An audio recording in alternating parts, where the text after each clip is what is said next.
The finals after this will be done player veto style. In the top left corner of the map, on Runes of Saras, we got the red Zerg player, Psystorm Gaming's True. In the top right, as the blue Protoss player, it is MyuNgSiK. Woo. Woo. All right, so one of the questions we've been asked here on Twitter, and we've had a little bit in chat as well, is are we going to be releasing replays of this cup? I'm actually not sure yet. I know for some of the stuff we cast, we release replays without question. I gotta make sure the players are comfortable with it because we didn't actually advertise this as something that would be having replays released. And a lot of these guys may suddenly decide, oh, what the fuck? Why are you giving away our replays? You didn't say you would. And then they'll never sign up and play again. So I can't guarantee it, but I promise you guys that if I can make sure people are cool with it, we will absolutely get them to you. And oh, updates too. I asked Mana last night. He said, yeah, as long as we do subscribers only, he doesn't mind giving away the show match replays from yesterday either. So one way or the other, you've got at least one replay pack coming to you today. Well, that could be unfortunate for not sending out the replays. It's like the one time that the Protoss players out in the audience would get anything to study from. I know, they're like, wow, 2 Protoss players in the semifinals? What is life? This is like me in like a candy store. Oh my god. And like, no, just kidding. Actually, I think, replays. In fairness though, for Protoss, and this is maybe just my opinion, I'm not trying to speak on like this condescending better than you tone, but I think for Protoss, it is more about the way they play it than the decisions they make, I guess. Like, it's not about just building 4 adepts. You're not just going to win the game with 4 adepts, but it's about how you choose to use their psionic transfers to jump between mineral lines, or choosing to cancel them and psych out your Zerg opponent. I mean, that's just one example of very many in the matchup. I just feel that this is one of those matchups where it's not simply a build order that wins you versus Zerg, for example. I suppose I can see where you're coming from in that in Heart of the Swarm, you could just learn like 1 all-in or 1 cheese and pretty much be able to execute it within a couple of tries pretty flawlessly. Like, people got used to force fields after a while, you know, and that was the one difference maker between pros and casuals, and not so much anymore. But you can also argue that what you're talking about is existent in all races. Yeah, but I feel it's a lot more prevalent in Protoss, I guess.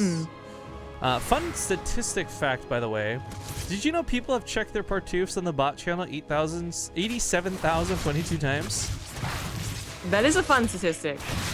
Of course, everyone's checking their points right now because we do have a raffle open for a version of Legacy of the Void.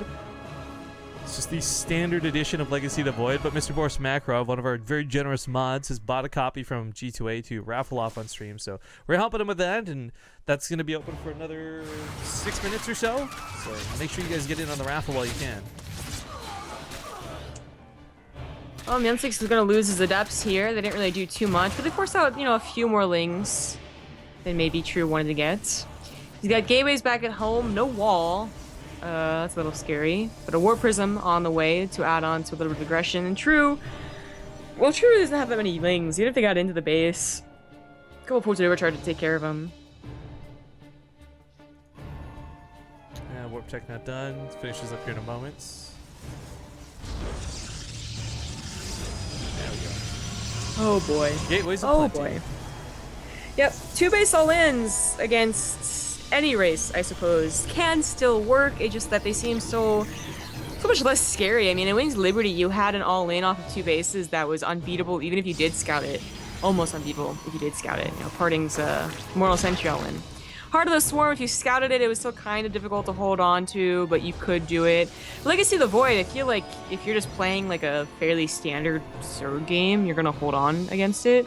As True is sort of doing here. He does have a lot more lings. Did not get the Roachborn too early, and that might be a problem. But these lings will provide opportunities to, of course, counterattack, and that can be just as deadly as defending.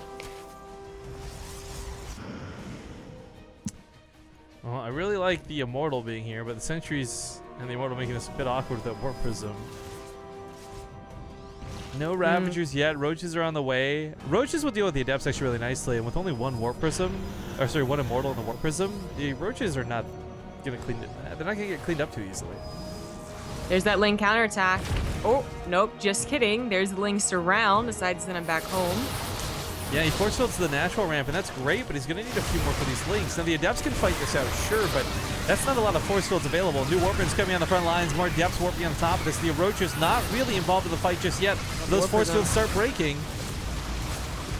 I get no Ravagers, though, and Ravagers are what really makes this pushback easy, but it looks like it's still going to be easy. It was very closely timed. True was just barely getting that Roachborn in time, but even still pushes us back and didn't even really look to break a sweat.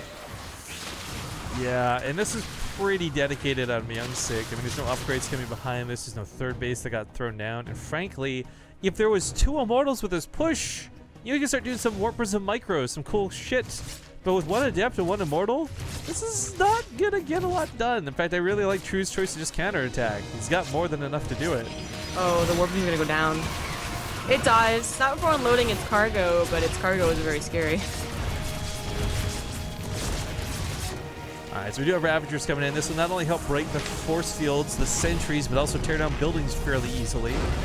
Realizing the case, yeah, GG. A little bit of a letdown towards the end, but good hold out of True, because that was really close to actually breaking. The timing